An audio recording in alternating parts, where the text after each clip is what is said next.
வேண்டுமென்றே திட்டமிட்டு நம்முடைய நிர்வாகி மீது வழக்கு போடுவது. சிந்திச்சு பாருங்க.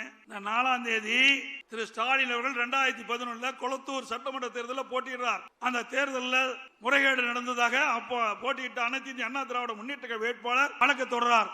அந்த வழக்கின் அடிப்படையிலே உச்சநீதிமன்றத்திலே வழக்கு தொடர்ந்து நடந்துகிட்டு இருக்குது. அதை பற்றி ஒரு பத்திரிகையாவது ஒரு ஊடகமாவது வெளியிட்டாங்களா?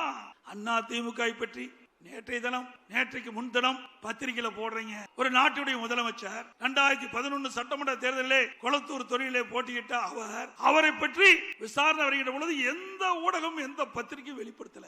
2 மணி நேரம் வாதம் நடந்திருக்குது. நாளை தினம் 11ஆம் தேதி வர இருக்குதாக கேள்விப்பட்டேன். ஆக ஊடகங்களும் பத்திரிகைகளும் தர்மத்தை நீங்கள் நாட வேண்டும். பத்திரிகை என்பது ஒரு நடுநிலையா இருக்க வேண்டும் என்று திட்டமிட்டு அண்ணா திமுகவை அவதூறு செய்தியை வெளியிடுவதை நிறுத்தி விடுங்கள். ஏன் மிரட்டுறாங்களா? பயமா இருக்க மாட்டேங்குது பத்திரிகை ஊடகத்துக்கு. ஏன்னா திரு சவுக்கு சங்கர் வீட்டுல மலத்தையும் அங்க இருக்கிற சாக்கடை தண்ணி ஊத்திட்டாங்களே, அது போல இந்த ஊடக நிறுவனத்தினுடைய பொறுப்பாளர்கள் மீதும் பத்திரிகை நடத்துகின்ற உரிமையாளர்கள் வீட்டிலையும் ஏதாவது மலத்தையும் ஏதாவது சாக்கடை தண்ணி ஊத்திடுவான்னு பயமோ என்னமோ. 4ஆம் தேதி உச்ச நீதிமன்றத்தில் வழக்கு நடக்குது. அந்த வழக்கை பற்றி எந்த ஊடகமாவது எந்த பத்திரிகையாவது செய்தி வெளியிட்டீங்களா? எங்கள் மீது எவ்வளவு வழக்கு போட்டீங்க? உங்கள மீது வழக்கு வந்து விட்டதெல்லாம்